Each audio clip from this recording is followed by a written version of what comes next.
about that right there with the Hello and welcome. I am your host, the best podcast host in the universe, Steve Cully. I'd like to thank our sponsors at Procyon Partners. Procyon, one of the top 50 fastest growing companies in the nation. They specialize in employee benefits, wealth management, and retirement planning.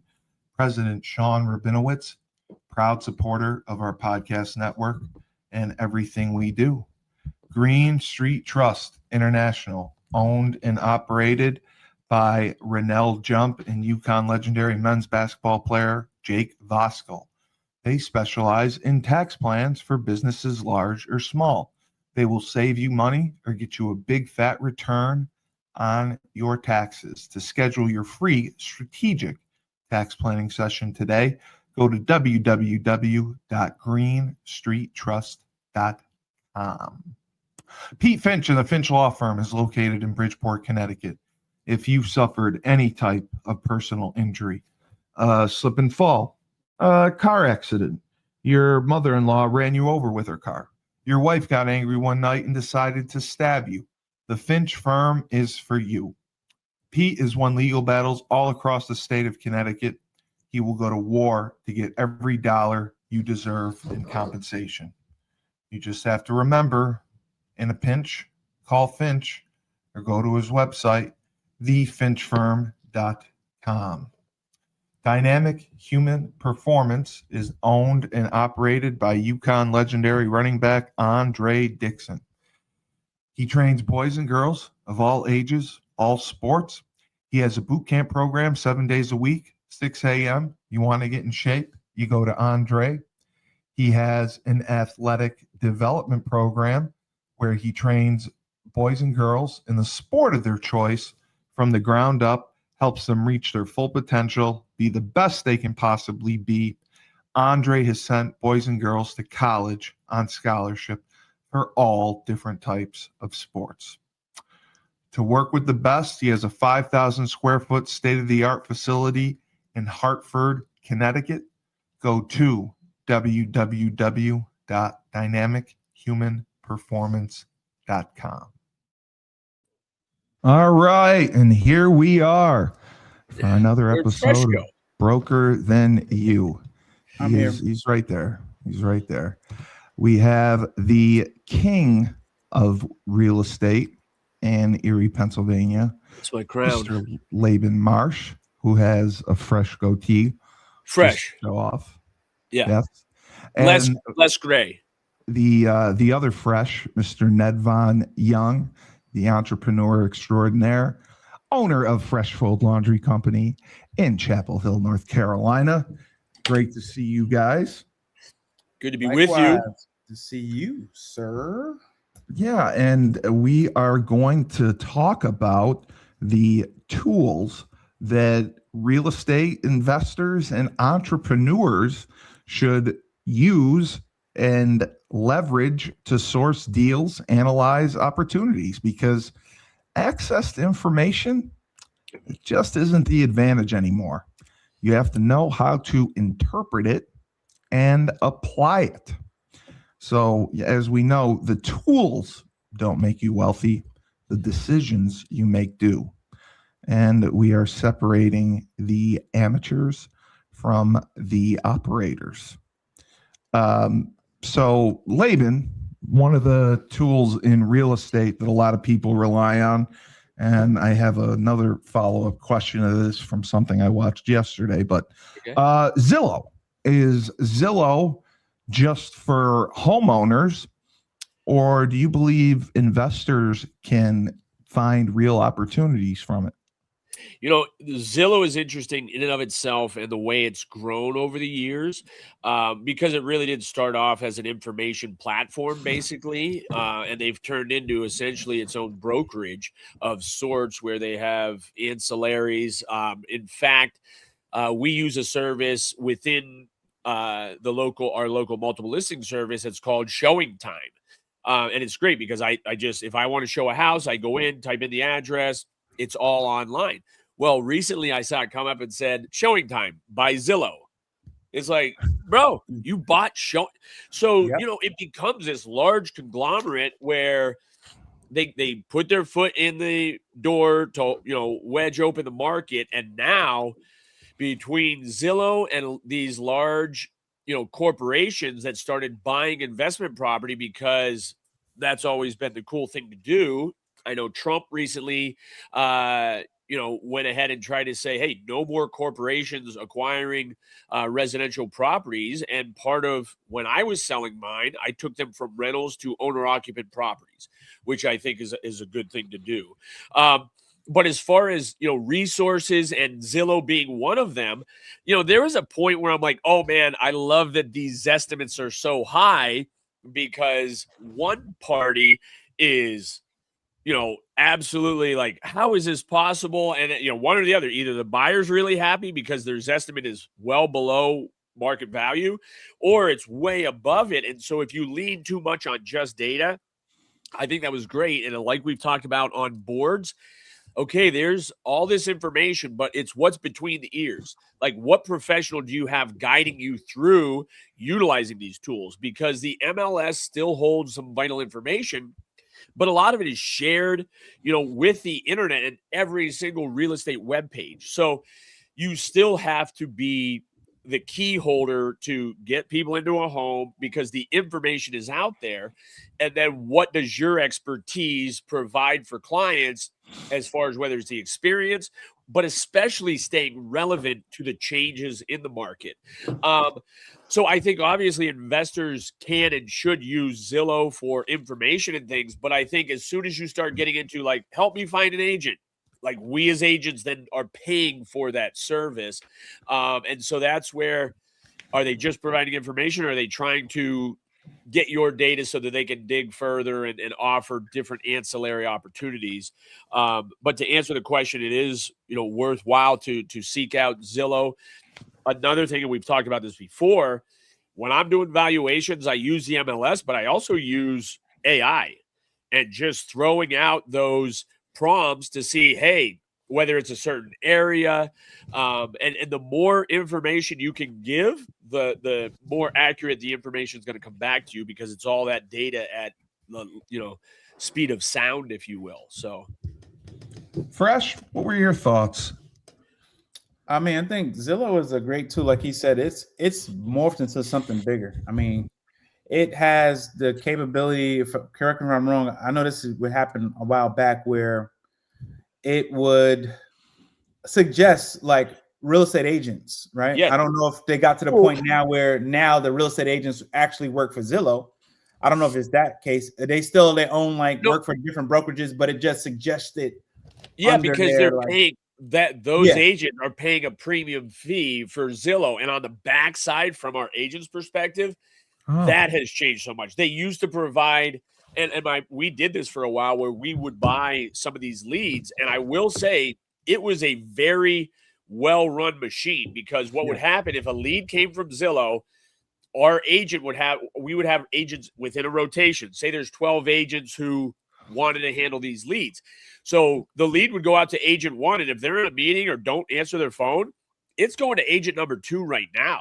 So there is no, buyers aren't going to wait for somebody to call them back. They want somebody now. And so Zillow created a system where if you're not answering your phone, it's going to the next one in line, and you get docked. They're like, hey, this guy hasn't answered his phone on this one, on this one. You're not going to get. Lucas can see that on the back office. So if you're one of our agents now, and speaking more for the back office stuff, if you're one of our agents and you're saying, hey, I don't have enough leads, well, we can go in and say, Zillow tried to call you 7 different times and you never answered your phone.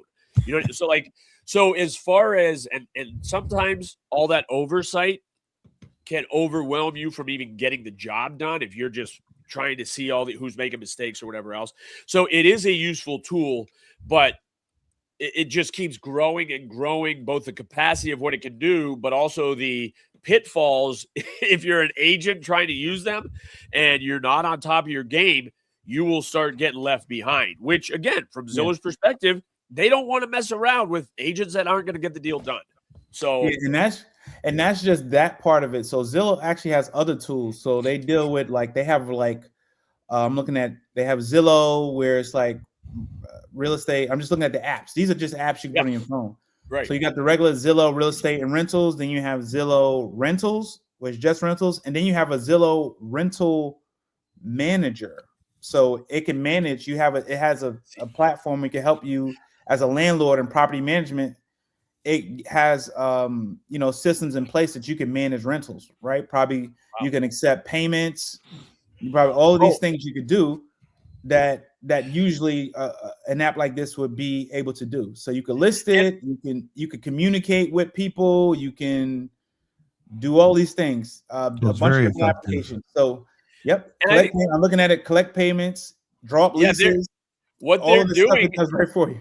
And it's all that ancillary because like we've used Buildium for our property management, and I can't think of we're switching to. I can't remember the name of it. But like I'm sure Zillow's paying attention to all that, and they're like, if we can get the showing time, so we now have like the only way they can get into homes is through our showing time by Zillow. And if you don't want to hire property management, this is where it's frustrating for me as a broker, because as soon as you say that, it's like, okay, they're providing, like, are they a licensed broker though? Because in order to manage other people's property, you have to be a licensed broker in PA. So offering the resources and things like that, money collection, I guess to me, it's like, well, where does the liability fall then? If the tenant says, hey, I'm not getting my deposit back, who's the broker in charge that, works through this all, or if there's litigation? So I don't know how much Zillow has. I think that's for landlord. I think that part is for land. I mean to cut you off. I think that part is for landlords. So it's just like if you're the landlord. Well, but even then, you're saying that you own the property, because you're the landlord. When you offer, which I can see this happening, like somebody that has their own rentals uses Zillow rentals, and now they're like, well, hey, I got this account, I could manage yours for you. So it's like, okay, well, you can't, because unless you're a licensed broker, you can't manage other people's property, even though you have the tools and resources to run it through that system. So I think that's where, it's definitely worth exploring that. But from a licensed broker's perspective, it makes me wonder how much of unlicensed activity is going on under the premise of, well, Zillow's got me. And I just don't know what Zillow has for licensure. And I think you know what it is. For whatever there is, there are always going to be some people that are going to take what they believe is the cheaper route, which in many cases works out to be the more expensive route when it hits the fan. When everything is good, it's great, right? When you don't have any issues, when you don't have to get an tenant out, when you don't have to do these things. But if they're smart, Zillow would do this rental stuff. They probably also have a partnership where they can refer you to landlord tenant attorneys that can help you with stuff like that. It would just make sense. I could just see. I haven't opened the app, but I wouldn't be surprised if it's a referral for if you run into this. So you got tons of, like, it's a great tool of one of many that are out there that people don't know about, but I think it's definitely it's the one that's like top of mind. Like, I know other apps that people. I didn't use Zillow as much. I actually use the app. We use a lot more like Redfin. I use Redfin a lot more back. That's why I used to use a lot more. And there's some other kind of competitors that I think even Zillow like bought out. Because I remember it used to be another app I used to use outside of Zillow.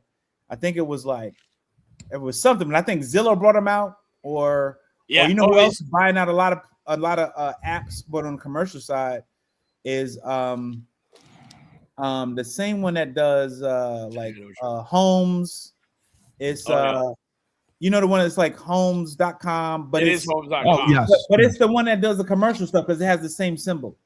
What's the one for the commercial? You know what I'm talking about? I can't think of it with my tongue. Yeah, but I know what you're talking about. Yes. You know what I'm talking about. So what happens is it's just like what Google did. Google got so big because they bought out all these developers that had this little thing that did this great thing, and they combined it to one. So they just keep, and then as you mentioned earlier, Steve, it becomes a one-stop shop. So you're like, why would I have? You get tired of all these apps on your phone. It's like, why do I don't want 5 apps. Oh, I could do all of this in one. So that's what you do. So you go to do everything in one, and you just kind of work it from there. But yeah, Zillow's a great tool. But I think it's but one of the things that we're talking about that is, you can sit in your underwear in your basement and search a lot of this. But the mistake so many people make, especially as investors, and I have a specific case that I can talk a little bit about because some of it is public knowledge through minutes that you can look up. Call people, get on the phone, or go and visit the sewer authority, the water authority, the zoning board. Like, go ahead, be a person, especially if you're an investor, because like we have a situation on the sewer authority right now where we try to clean up our system because we only have so much capacity, which is true in a lot of areas, right, for the sewage. And we've talked a little bit about this with GIS, right, and finding where things are at. But we had a situation where a mobile home park sold in the last couple of years for a substantial purchase price. The previous owner had received a notification from our sewer authority that they had deficiencies in their system. Now, it wasn't so bad that we had to file anything that would come up on a title search, meaning any liens or anything like that. It was just a notification that, hey, we've had reports that you have deficiencies, and if DEP gets involved, so this new buyer that owns the property that paid a lot of money for it is now being served notices from us that, hey, listen, this has been over 2 years, and unfortunately for you, the buyer and current owner, you didn't do your due diligence and call any of the local utilities, because had you, we would have said, hey, we issued a letter to that seller. And when you get into commercial property, I just ran into this, somebody posted the other day, they ran into an agent that was selling a duplex and he didn't want to fill out a disclosure. Well, Pennsylvania law says you have to fill out a disclosure for residential property. Doesn't matter. Commercial is not the same. And so when it comes to a mobile home park, and there are like 120 homes in this, but when they move the mobile homes, a lot of times the tie into the sewer line gets absolutely just obliterated. And so they tend to be one of the higher malfunctioning systems within a sewer project. But that was one specific case where these guys are out of Jersey. Almost, some of these bigger investors come from out of town. They don't know the, aspects of our area. And for us, the waterways, we have Lake Erie, but then we also have Ontario, Lake Ontario. Well, no, to the south. Like if you're at a certain point in Erie, it either goes into the lake, so you can't take water out of the lake that doesn't go back in, and then the other water, Chesapeake, maybe.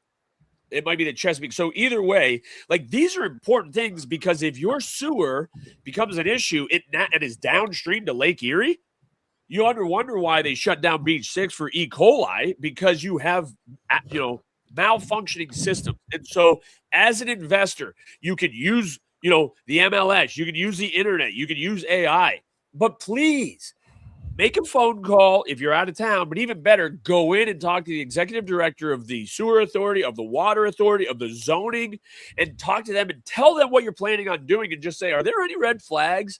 Like, does the current owner have any outstanding issues? Yeah, everybody just thinks, oh, it's a great deal, a good price, and they buy it without doing their due diligence, and it's like, I think now these people are going to have some, like your point, Fresh, you're going to have so much money on the back end that could put you out of operations, quite honestly. And especially if DEP gets involved, like they're not going to let you, they want you to fix it and fix it now. So, as much as the internet is available, all the information, we are in the information age, but there are times you need to go and get it from the horse's mouth, because even the internet has been known to be wrong before. That's all I wanted to point out about that. All right, so I'm going to throw you a little bit of a curveball, Laban. I have been following the Corey Richens trial. She was arrested in Utah for poisoning her husband, allegedly, to death. She worked in real estate, and she was flipping houses. Okay. And they had a forensic accountant who was going over everything. She had 77 overdraft, non-sufficient fund transactions. And she became a real estate agent right around like 2021. 2019. I'm sorry. She purchased 5 homes, totaling over $2.2 million in 2021. She purchased 15 homes, totaling over $6.7 million. And she wasn't making a huge profit off of this, because when you flip houses, you're supposed to do it as fast as possible, correct? You have carrying costs that will eat you up. And I don't care if you paid cash, you got utilities, you have taxes. Yeah. Carry on. Yeah. Yeah. So she invested and got approval from several different banks and investors to purchase this mansion in 2022. And it was 3 days after her husband's death. It was $2.9 million. However, the mansion was decrepit. It was appraised by several people, and it was built on, I believe, like wetlands that they were going to need to get permits for. There were animals living in the house, and it was inhabitable at the time. Uninhabitable, okay. Uninhabitable. And it was going to take around $3 million to do renovations. Yet she went through with the purchase for $2.9 million. As soon as she bought it, she put it on the market, I believe, 10 days later. Yep. And she said, it's definitely out of my league, but the margins are so insane. I had to pick it up and then figure it out. And she said, help. And she was asking one of her investors. After she closed on the mansion, her net worth ended up being negative $1.6 million. Yeah, and her husband had $2.2 million in life insurance policies. And she got $1.35 million. Yeah, you see where this is going. She spent it all within 3 months. However, she tried to sell the mansion without doing any renovations. And there were a few offers that were under clearly what she paid.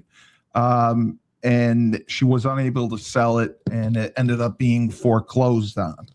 So my question is, why would you go through and buy this mansion that's on wetlands? And there was an addendum before the closing that basically said the seller is not responsible for any accrued costs for getting permits for the wetlands, for the animals in the house, for the renovations. You're taking all this on. Why would anyone do that? Yeah, can I answer first and let you go? Oh. You can go deeper. I want to do because when I heard this quick answer, I was very confused. She's an idiot. The quick answer is you wouldn't, right? A sound of it. You wouldn't. It didn't make any sense. This person was probably just influenced to do something, and they just made a very bad decision and was hoping that, you got some people who just hope for the best, like, oh, I'm going to do it, and I think it's going to work itself out. Speculator. That's the short answer. Speculator, not. Lady, no. You said do your due diligence, right? And it was done here. Well, and clearly because she didn't do her due diligence at all. Especially if you make the offer or you buy it. But all this was known before she closed on the house. Well, that's why I say she's an idiot. She's just an idiot. And she thinks she's going to find somebody dumber than her. And unfortunately, I live in an area where we recently had a local township become a developer and buy $7.2 million worth of property in a pretty good area.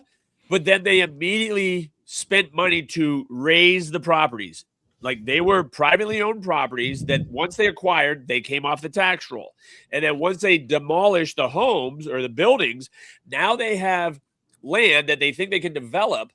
But now that they tore the buildings down, you have to get into stormwater management and all these other factors that are going to change the footprint of your development. My point is they've spent $7.2 million. And in my opinion, they're not going to be able to find a developer that will spend $7.2 million for the raw land that they now have. So I don't know who is making those decisions. But that's not something you would ever do. It's if you never. knew you had to put $3 million into renovating this house, into getting these permits, it's built on wetlands. They came and said this is uninhabitable. Yeah, she's an idiot. You're still buying it. Yeah, and then 10 days later you put it on the market. Well, that part happens a lot where, and this is the other thing that we've seen, like when you buy a property, the sale price becomes public knowledge. You can't stop it. It is public knowledge. So what starts to happen is somebody's like, well, dude, you bought this for 2.9 10 days ago and you're going to list it for 5 million and think I'm going to pay that? Like, if it doesn't make sense, it doesn't make sense. Now you might fool one person dumber than you, but as soon as you said she was flipping properties and they weren't very profitable. No. Yeah. She ended up in a lot of debt flipping properties with her real estate business. She would buy them at a much higher price, and it was talked about that you obviously want to get a property at the lowest price possible. Buy low, sell high. Put in as little work as you can to flip it. Turn it as quick as possible. She did this for 3 years and she fell massively into debt. She was transferring money from her husband's account into her account, and she managed the finances and he was unaware of that. And to close on this house, she had to get, this bank to give her this mortgage, but it was a mortgage where she had to pay like over $1 million in 1 year time. So and she took out certain loans where she was paying $1,000 to $2,000 a week. I can't remember the name of the loans that they were called. She had a hard money loan. But here, yes, it was called a hard money loan. She had a hard money loan with some. If you saying weekly, she had some crazy. When the forensic account was on, yes, I'd never heard of that. What is it? Can you explain what a hard money loan is? So a hard money loan is usually a high interest loan that a lot of people use. It's for a short amount of time. Correct. And little to no qualifications. Like that's the beauty of the hard money. They don't do any background through the scrutiny that a typical bank would go through. Yeah. Sorry, Fred. And what you do is when you do that, you're putting up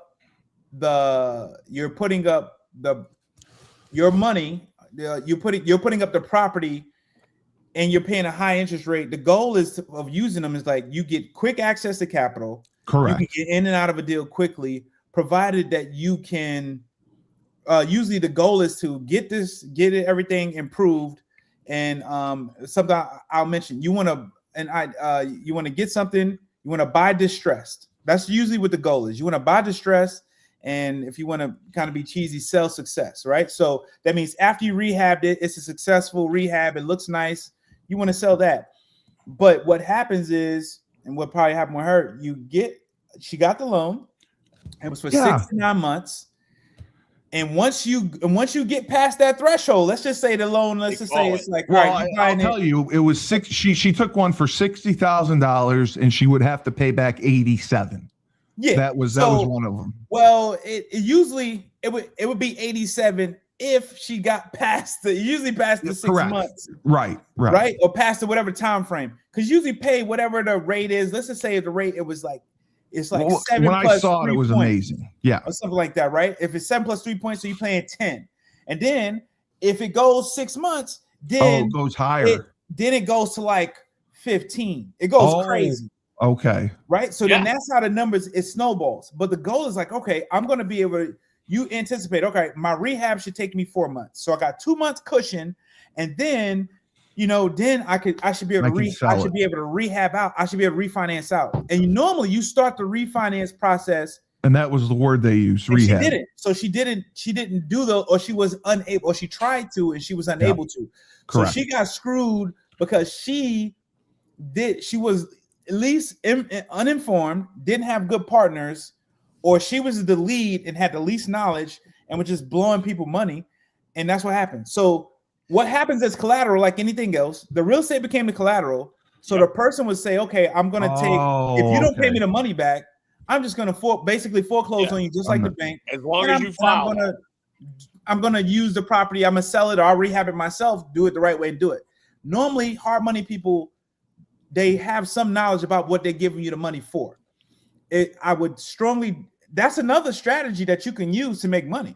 You know, like you have to do it the right way, though. You be the lender and not the borrower. So you can make really good money doing that. But I would strongly suggest that you have knowledge about whatever it is that you are lending for. Don't just lend for anything. Lend for things you have knowledge that you can come in, step in, and really take care of things if they needed to be taken care of. But Laban, why do you think she was still able, like she continuously was able to get these hard money loans? Yeah, there were several of them. Yeah, I think that's where, like Fresh says, if you're the lender there, you're kind of dumb. Like you need to find out. And a lot of times hard money doesn't get recorded. So that's where if it doesn't get recorded, they have no repercussion. Like is it through a bank or no? No. It's usually private. That's where, depending on how much depth the lender goes into with requirements from them, whether it's information, the collateral, like a lot of times they don't necessarily collateralize the house as much as they should, whether they just trust the borrower or whatever else. But yeah, I mean, and I think that's where flipping is better done in an environment where it's not necessarily a seller's market, where you would think that, but the question is, well, if it's a seller's market, how good of a deal could you have gotten? And what you need to, and the biggest mistake people makes is like Fresh is saying, you project it's going to take you 4 months and then it takes you 8 because you're not doing the work. You're not expertise like that. So you're hiring 7 or 8 subs. And now as soon as your plumbing or your framer is delayed, well, now your finished guys are delayed and they're already on another project. And that's how it goes from 4 months to 8 months and $30,000 in covering costs to $60,000. And what they are is they're speculators. They're not investors. That woman was a speculator. Just knowing that she got licensed in 2020 or 2021 already tells me 2019. I apologize. 2019. She got her master's. Yeah, difference. It didn't matter. No, and again, I even just the whole. But that was her whole business. Was flipping houses. Sell high. Yes. And again, you're trying when you flip homes. Unless it really makes sense. And I sold one recently where the people never lived in it. It was flipped. It was done so well. It was worth the money. But that's where you have to have competent people to understand. And clearly she was not competent. She's looking at the money. And then I also think about when I flip homes, you think of flip as real quick. I think buy, fix it up, rent it out for a couple years so that it has that maturation period. That's what they were talking about. You should have rented a lot of them. Well, because if you buy it for $100,000 and you know it's worth $150 right now, sweet. Fix it up, and then in 5 years, after you've had somebody paying down those expenses for you, and providing they take care of it as they should, now 5 years later, it's maybe worth $175. And it was worth $150 when you bought it. You've had people paying down your debt. So you had this much equity. But when you had tenant pay down the debt and now appreciation comes in, now you're building equity. So now when you go to sell it, you actually do have more profitability. And all you had to do was delay gratification. Wow. The problem is they think they can buy a $150,000 property for $100 and sell it in 10 days for $200. And people are like, I don't see $100,000 worth of improvement. And that's what a buyer, just is going to think. Like, you must have put 100,000 into it. It's like, no, I put 10, but I want 100 out of it. So this is great. This is how this ties back in. So our viewership spiked talking about the Corey Richards trial. That's hilarious. I don't even know who that is, but she's. Yeah, I didn't know who it was either. But this ties in because on one of the tools we talk about realtors as strategic assets, right? So if you have a good realtor, Laban's mentioning all of these things because he has knowledge. He's not just a realtor; he's also an investor. So he has deals under his belt, skin in the game. So that also ties into what's the difference between like a retail realtor or a broker and someone who is investor friendly. Him being an investor, he's more investor friendly. He understands as an investor, here are some things that you should know if you don't. right? You wouldn't advise someone if you're not going to advise someone who's like, all right, what's the end use of this? All right, this is an investment property for me. I want to have cash flow. I want this. I want to take advantage of appreciation. Based on what that person, when Laban interviews this investor who wants to bring him in, he's going to say, hey, based off of what you told me, what you want, then here's one strategy. You can, if you just need cash right now, you want to get cash sooner than later, then flipping it is something that you could do. If you just want a quick, 20, 30 grand, that's something you could do quickly. But if you want to take advantage of the tax advantages of then you want to hold on to it for a while. You can, you could hold on to it for a while, rent it out for a bit, let it mature some, take advantage of appreciation, do these things, and then you'll get residual, you get money, regular money coming in. And then in a few years, you could go ahead, refinance out, pull all your money out you put in, or you could sell it. You could refinance, pull all your money out, and then shortly thereafter sell it. Like, those are things that you could do. So those are strategies that a good real estate agent or broker that you have that use as an asset, a part of your team, can help you understand. Well, and that's a great point, and segue into Meg and I owned, this was probably about 15 years ago now, we bought these two little homes. It's actually on Marsh Street, because I said they're never going to name a street after me, so I'll buy what's available on that street. And at the time, we bought one for 55, the other for 72. That area is now worth 165 to 185. So buy low, sell high. I'm not selling, but when we refinanced those 13 years ago, it was actually 15 years ago on a 15-year note, really low interest rate. In 2021, it had been 13 years. So we owed literally like in the teens, 10, 15 grand. What we did, because rates were low and we were about to run out, yes, we'd have it paid off, but as an investor, leverage is good, right? I'm covering it with my rental income, whatever debt I have. So we decided to refinance, cash out refi. So what we did is we had the homes appraised that we bought for 55 and 75. And this is telling you too about the value. In 2021, the one home appraised for 115, the other for 120. Right. So I said to the bank, okay, based on those values, and I actually did a blanket loan. So they take those two values, combine them, right? So 100, what did I say, 115, 120. So that's 235.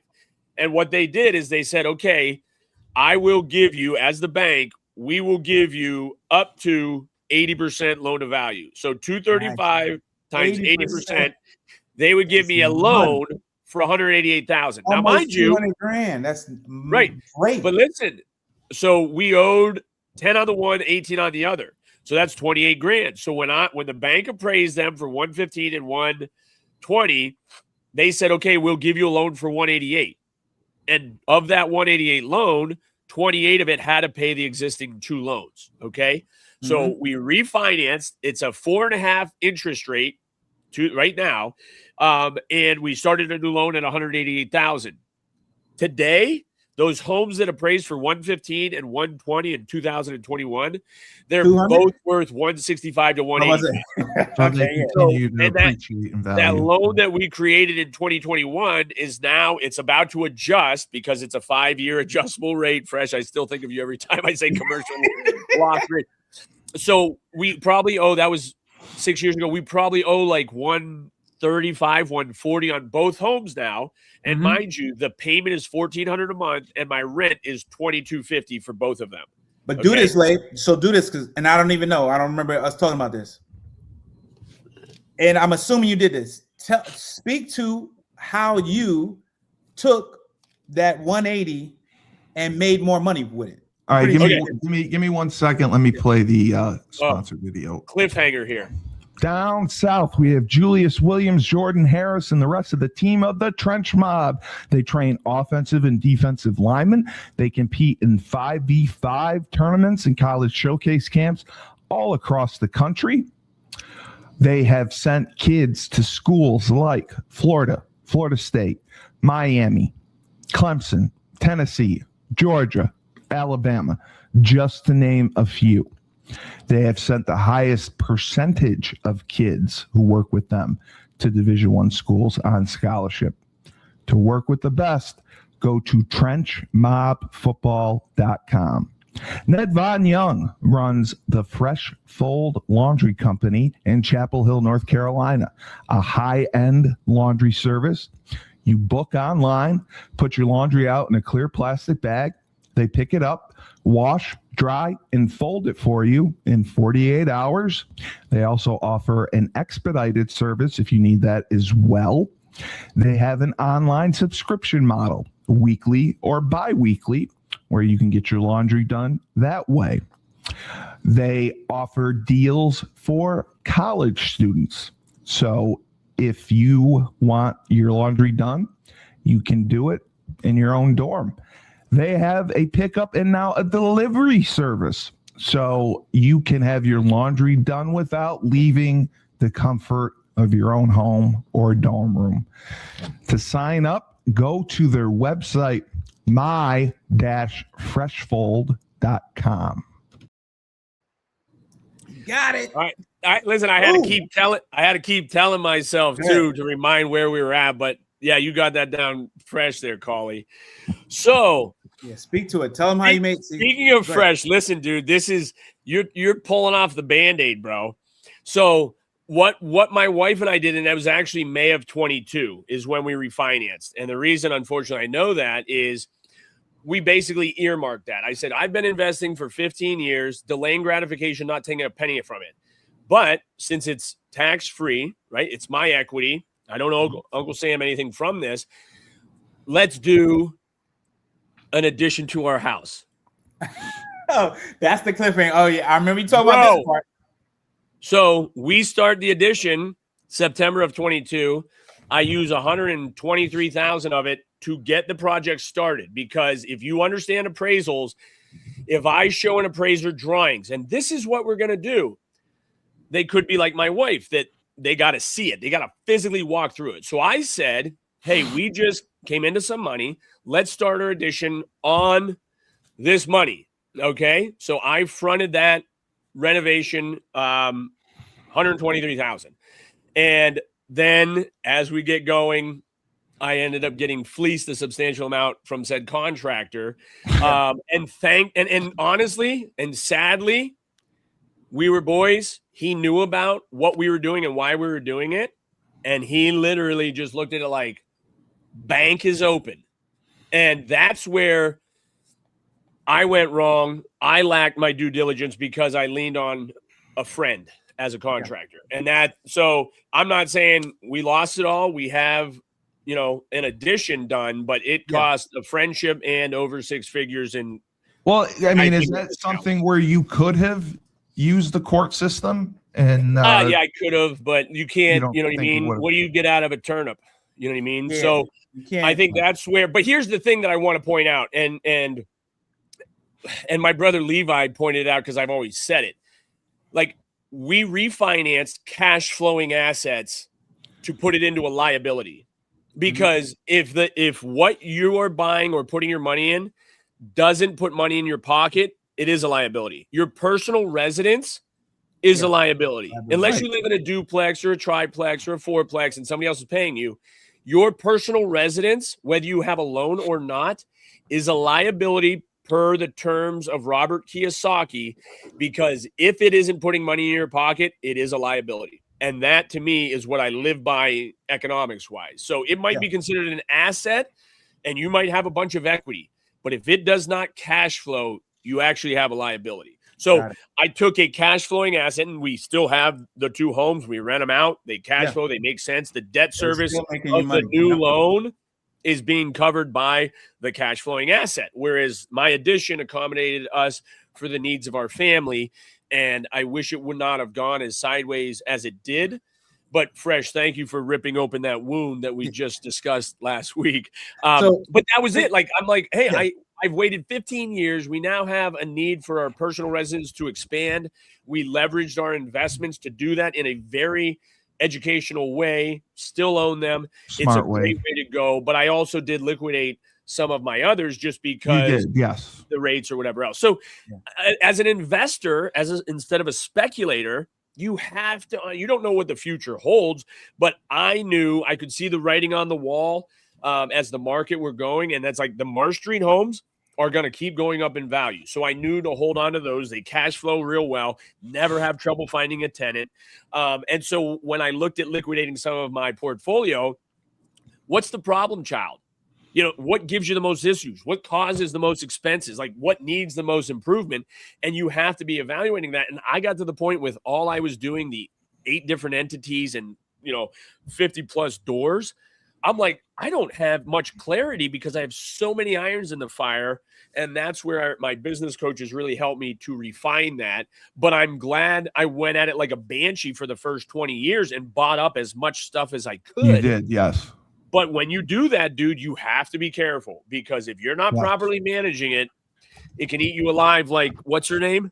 Corey, give me her name again. Yes, Corey Richards. Corey. That's that. Well, that's what I wanted. California? It sounds no, like it's in Utah. It's in Utah. Oh, Utah. Fresh. That's what I wanted to ask you. The other thing that she did was transferring funds from her business account to personal account. They were co-mingled. And I mean, a lot of the transactions didn't clear her bank and her business account. And she was, quote, perpetually in the hole, according to the forensic accountant. She had this just keeps getting better. 236 overdrafts, adding up to around $360,000. That's bank fraud, first of all. It's bank fraud. So that's what I'm saying. Like, that's what I'm saying. I would say one of the things you just mentioned, the key term, you commingle funds. You want to. Is that normal? No, you shouldn't. Well, it is. It's a yes and a no thing. It is normal. It should not be done, though. So you shouldn't do it. People do it because they lack knowledge and they don't really understand the consequences of it. So let me give you a little quick thing to understand what the consequences are. You have a business, ABC Realty. Let's say her company was ABC Realty. ABC Realty and everything that they own thereof is on ABC Realty. And if somebody sues ABC Realty and it's set up properly, then ABC Realty takes the hit. What she did when she commingled funds, she opened the door to her personal pierce the veil. ABC Realty. She pierced the veil. Even if she had it in a state like Wyoming or Delaware, or Nevada, where it's very hard and almost, very hard to pierce the corporate veil. So she just said, hey, she opened it. And once she did that, she screwed herself. So she could have that law, the 300,000 could have taken a hit off of an entity, off of those things. And again, just understand this. We all make mistakes. I've been guilty of earlier on commingling because I didn't know, and then I was like, all right, I can move it around. What I didn't know before I knew that, once it was like, hey, I'm like, I'm set up in Wyoming. Is it illegal to do that? Because you're paying yourself if it's your business, right? Well, it's not necessarily illegal. It's just a bad business practice that screws you over if you don't understand, right? So you set up entities in a way to protect yourself and to separate personal from business. But when you commingle, you intertwine the two, and now you're on the hook personally. Well, and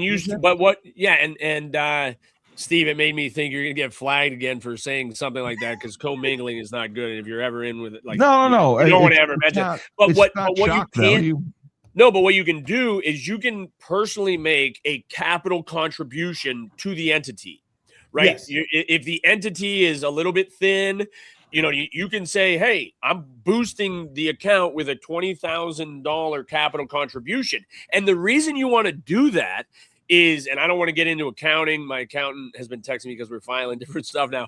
But it's one of those things where you really want to do it because if or when that company, an entity gets into a better financial position, you can be reimbursed for that capital contribution and not pay tax as if it's income, right? Because it was a capital contribution. But if you just throw 20 grand in there and now a year later you pull 20 grand out of that entity into your personal account, it's like, where's this coming from? Like, why are you not, the IRS looks at it like, why are you, that's income.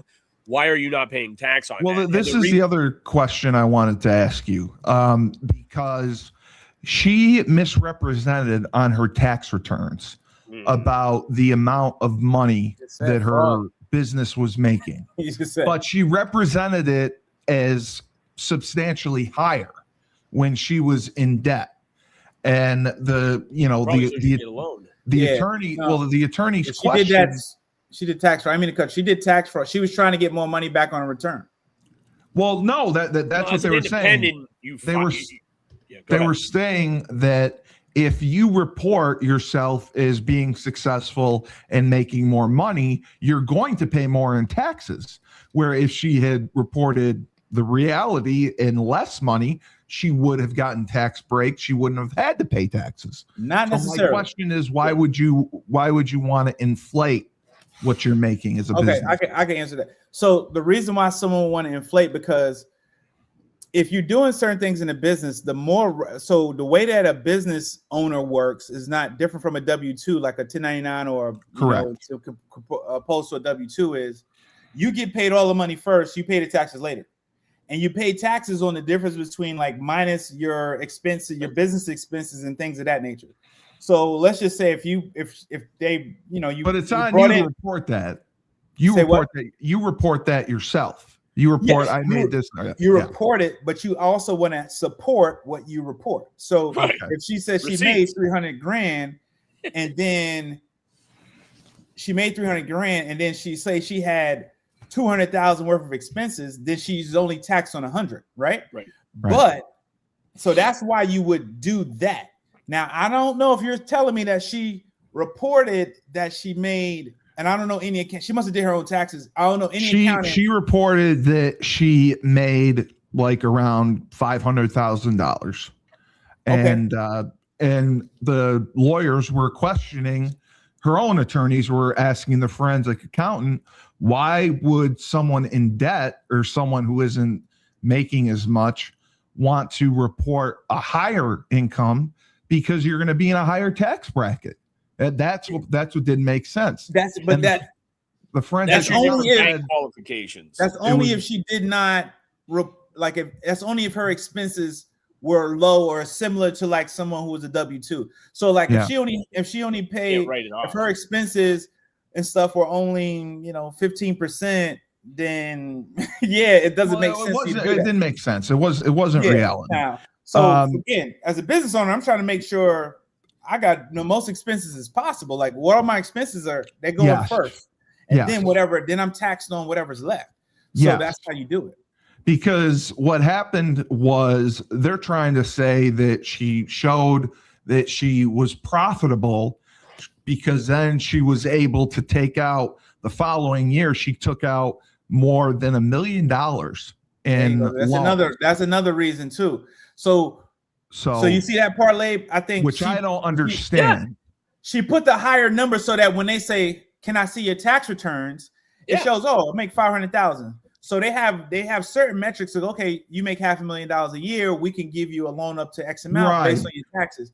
But what she did is several different tax. That's tax fraud too, right? She showed she did not only bank fraud, but tax I don't understand. Like, do you, Laban, for someone in real estate to do this, is she doing it because she's thinking, okay, I have all these properties, maybe I can dig myself out of this, and I'm just going to keep borrowing? You see, because as soon as you mention it's a flip, she was a flipper, yes, right. But so she doesn't have any assets. Do you know what I mean? Like that's what they said. Her assets were, But if she was buying and holding, then she would have equity in the future to lean on. But when you flip, you're hoping for immediate appreciation in value of the home, which is why you want to buy low and hope to sell high. And then you also have to find homes that have good bones, but ugly cosmetics. You know what I mean? You don't want to put lipstick on a pig. You want it to have good bones. That was actually used by one of the lawyers. Can't put lipstick on a pig? Yeah, because she bought, it was called the Midway Mansion, and she knew all the problems with it. and she still went through with the purchase. Now she had to pay $50,000 down before which she had to borrow from someone to do it, but she still went through with this $2.9 million mansion. And I'm asking you, why the hell would you do that? Well, you're getting it. So you're getting answers, right? You said she only had to put $15,000. 50. She paid $50,000 before the purchase. That was that's why. Like if you look at in her mind, right? More than likely, it's like, okay, if you said it, so after rehab value, if it was all good, it would have been worth over $3-4 million. So you look at it, I get in this for 50. I'm gonna figure out how to get this to the point where I needed to be. But she didn't realize. So essentially, she got the $2.9 million loan to buy the house. But she did this knowing everything that was wrong with it. It's built on wetlands. There's animals living in the house. It's uninhabitable. Yeah, it's uninhabitable because of all of the stuff. But you could have made it. You're going to need permits. You could have made it. You could improve it to make it inhabitable. It's not like you can't live on wetlands. But Laban mentioned it earlier. I think it's cut and dry. She was not she's not a true investor. She's a speculator. Right. She didn't follow good investment practices and principles. Due diligence, which is what I saw. Due diligence is a major part of it. She didn't, in light of what the title of our show is, she did not use good tools, partnerships. She just was, I think, nobody's partnering with that, and that's where I get she was getting partners. That was the thing. She had people who she had investors who were giving her money. Yeah. So this is like you said, she was just kind of like, it's like a scammer, man. It's like people. That's what I'm saying. Do you think she legitimately was a scammer, or do you think she was inexperienced? 100%. I think she bit off more than she could. I think she was inexperienced, bit off more than she could chew. She thought that she could do something that was out of her realm possibility, like somebody. And she admitted that. You think that you like everybody we're football players. A lot of people felt like, I have the ability to make it to the league, especially coming from high school to transferring to college. Then when you come to college, you go, dang, no, like the reality hits you. But sometimes the reality don't hit people. Sometimes they still think they're not the number one guy. They're not doing the production that people are doing to get to the league, and they still feel like they could do it. That's just not being, that's being what's the word? That's being irresponsible. It's just delusional. That's being delusional. But Laban, is there any instance, if you were in her situation, where you, knowing all that you know about the property, this mansion now, would you have ever gone through with that purchase? No, dude. She got in an excavator and dug the hole substantially larger than what she first got into it. And again, it's like you can not dig yourself out of it. And now if we said she got it for 2.9 and as it sat, it was worth 5, that's never going to be like, that is the delusion that people are under. Listen, dude, put it on the market right after. Well, and if it was that good of a deal, somebody else would have done it. And now listen, I remember years ago, and I presented a opportunity to my wife, and her comment was, if this was that good of a deal, somebody else would have done it. Now listen, nobody else did it. I did the deal and it worked out, which is what boosted my confidence. I was like, maybe I do know in my evaluations and due diligence that I do know what I'm talking about. And then shortly thereafter, I ran into an appraiser and he said, hey, I saw you bought that 54 acres and, I was going to do the same thing. And it's like, all right, there are other people out there that might do this, but they don't have the wherewithal or, whatever to go get it. But most of the time, if it's been sitting a long time, you don't have any magic spell that you're going to change this, or unless there's something really unique that you do personally with right. You know what I mean? If you're an expert in a certain field where nobody else would have noticed this opportunity, okay.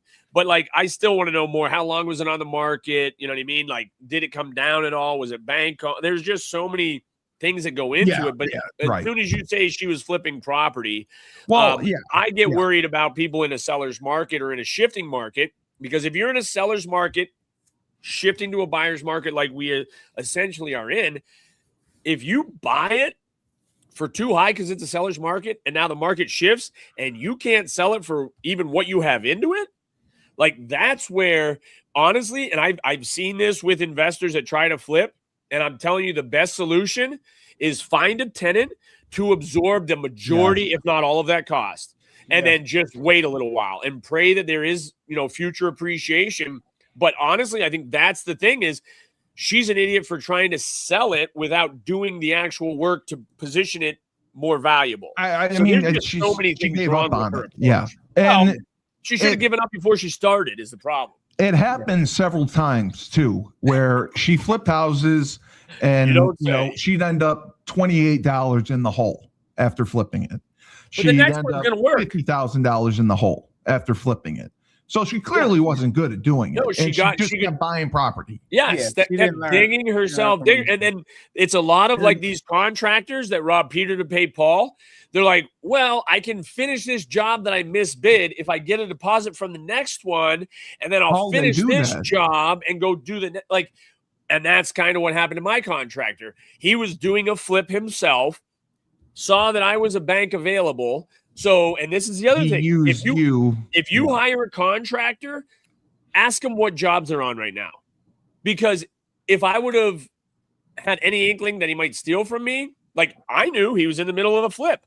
I knew because we were friends that he wasn't he needed to do a few more things and he didn't have the money to do it before he listed it.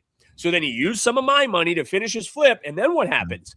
He didn't get what he thought. So when he thought, I'm going to flip this and easily be able to pay back that money, well, now you didn't make as much. And so it's like, well, I'm going to wait to pay them, but I'm going to get mine. And that's how this all starts to unravel. And snowballs, and then life happens and things like that. And then you think the next deal is going to get you over that hump, but you still haven't fixed your lack of, your inability to bid properly or to get the work done in a timely fashion. And now that flip that you thought was going to take 3 months, it's now 9 months, and you are so desperate that now if any offer comes in, you have to take it. You can't even try to negotiate. Well, like Nedvonne was saying, the hard loan she was taking out. All right, let me play this last one, and we'll finish up. Finally, we have James Whitfield of Luther James Insurance. For the last 3 years, James has dedicated himself to the art of financial services.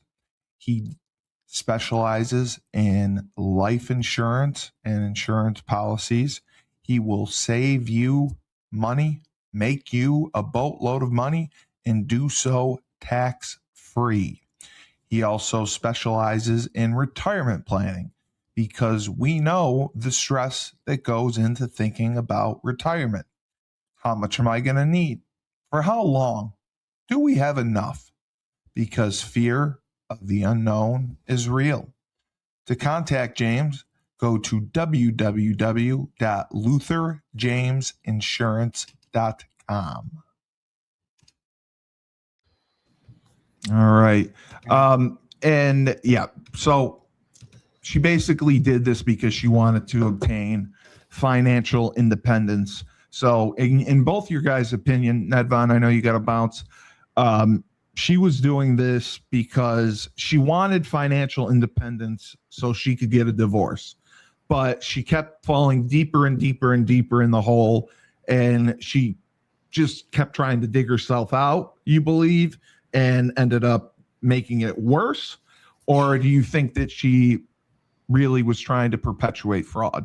I know you don't know about the case. We do. I would say I think she bit off more than she could chew. Outside, I don't know what the personal motivations behind whatever was. It was financial independence. She wanted to. At least if that's, and again, remember, you're looking at a case where people are going to say, we're not. So when you get to that point, it's about how can I get off, or how can I reduce what's going on? Because you said a hard loan is tough. Right. So if that's where she is on in terms of being there. Now, people are going to say whatever they need to say, make whatever story need to be said. Just all of that aside, just looking at the deal, bad deal. She was doing bad business. It seems like from the jump, she was not doing good business. She was not well informed. She made bad decisions. She was and kept impulsive, making them. it seems. Yeah. And she didn't learn from these things and didn't do better in the next one. It's one thing to mess up the first one and then do a little bit better in the next one, and then by the time you get to the third one, okay, I know I'm not making these mistakes. Right. I'm doing this. That does not seem like what happened. It seemed like what happened put her and whoever invested with her in a very bad position, and it just didn't work out. She made very bad decisions. That's plain and simple. I apologize for throwing you guys a curveball with this one. No, that's I just been watching the trial. I've been watching the trial, and I wanted your opinions on it.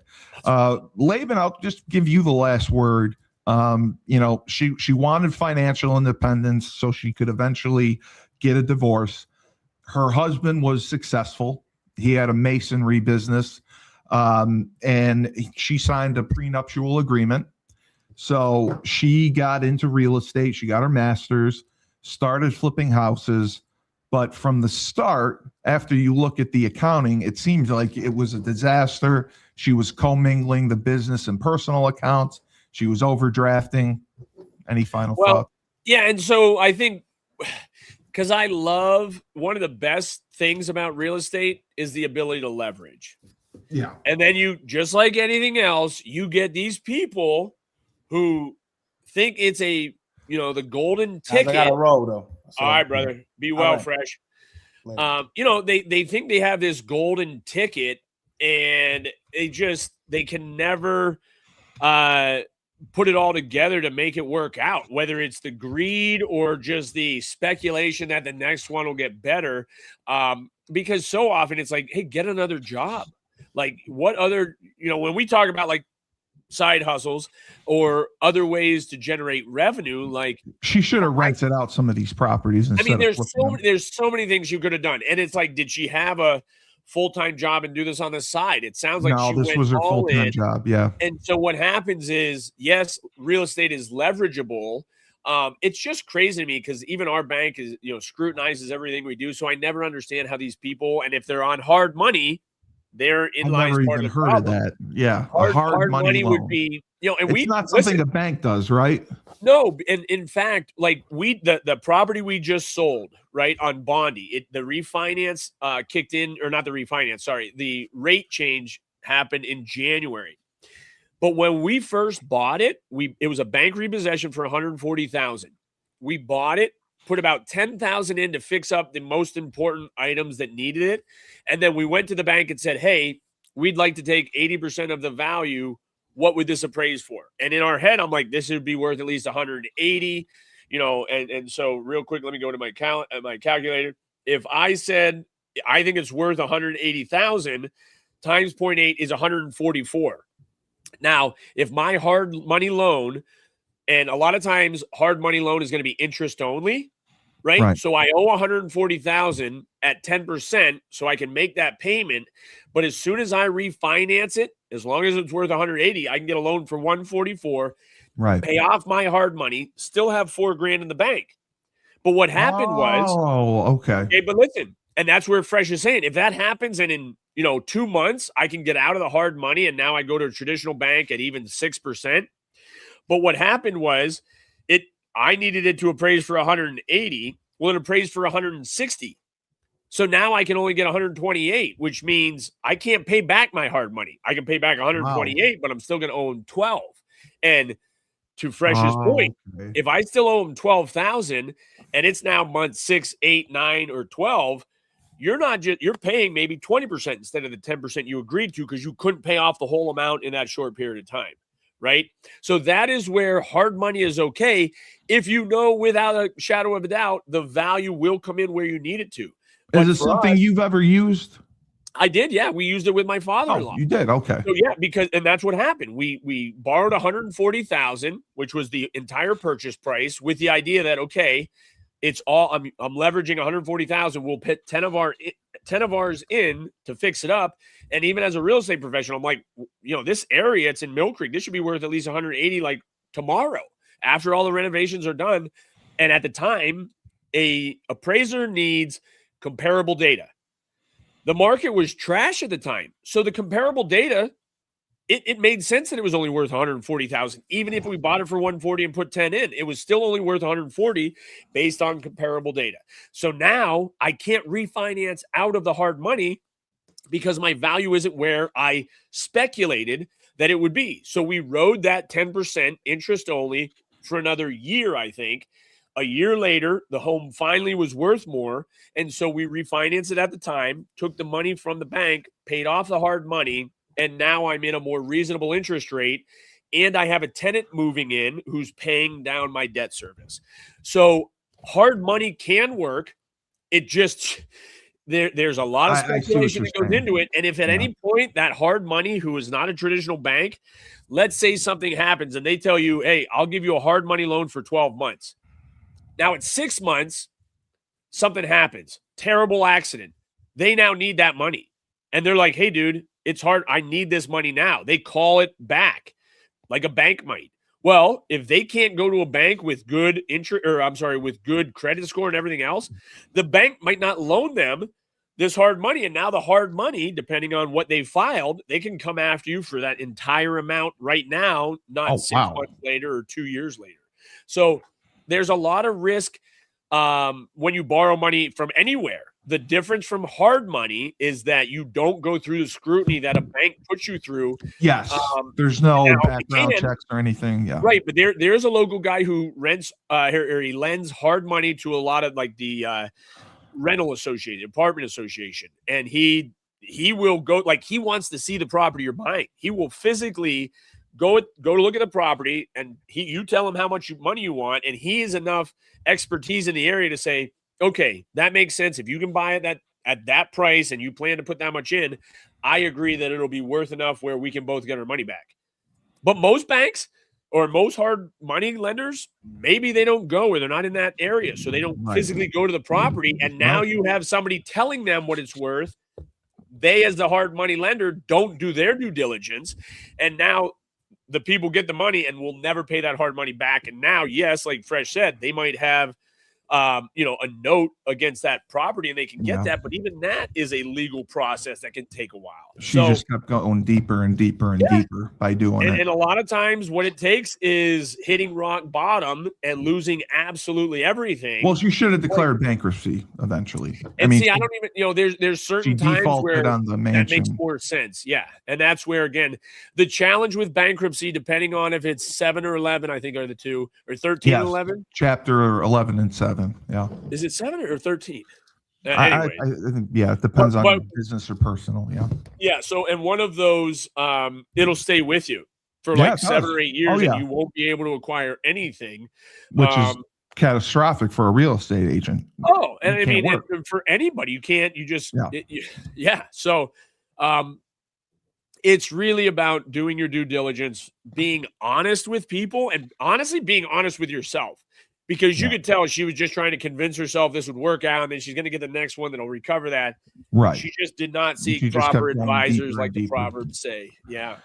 Well, I encourage you to check out the case, because it's really when I saw the real estate, and because everyone thinks they can flip houses. I mean, everyone thinks easy, dude. You're a millionaire. Everyone thinks it's easy. Everyone thinks it's easy and we'll make a lot of money. And, I was talking to Razul. They're having a meeting this week, I believe it's next week, the Husky Investment Group. Oh, because that's what they were doing is, flipping houses. Okay. And, Razul was talking about, they have a lot of cooks in the kitchen. Yeah. And a lot of people either just want to be straight investors. A lot of people want to be involved with the process, and they're buying properties mainly in Connecticut. So it's kind of frustrating. It sounded great when it first started. They were working together with like 10 different people. But, now everyone's kind of doing their own little thing, and some people want more involvement than others. Yeah. And I said that they should Razul should talk to you. And honestly, it's interesting. Some guidance. Well, and I think partnerships are great. But like I said, my contractor was a part of my partnership, and we spent the last 2 years liquidating our assets so that I could be done with that entity because it wasn't a good fit. It didn't make after sense, right. 18 years in business too.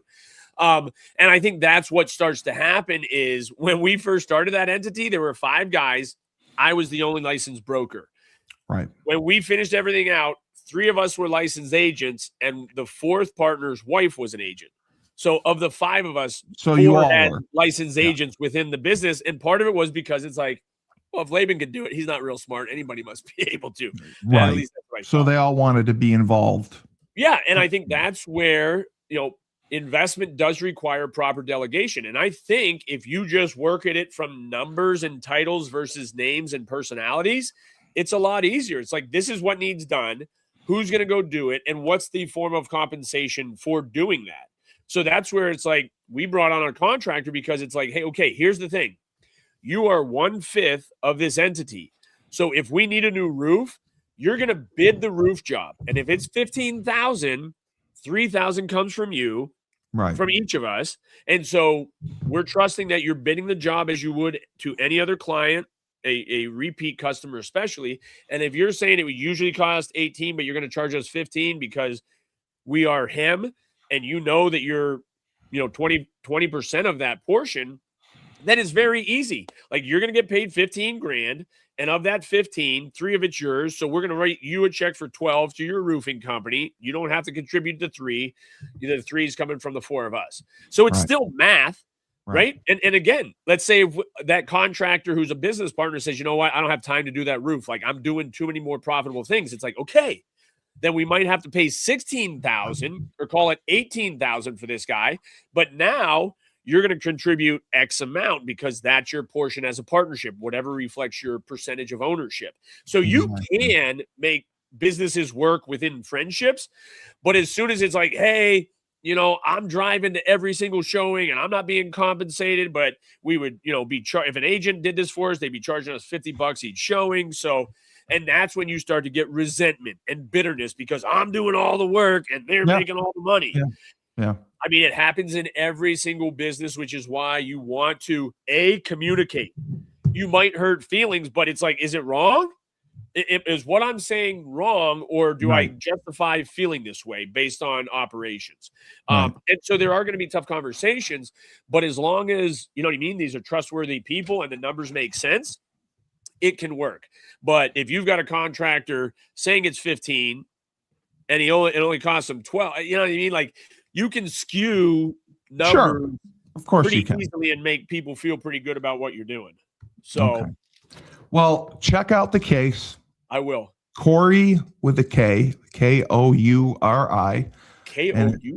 Well, that's part of the problem. God, and the last name is Richens. Richens.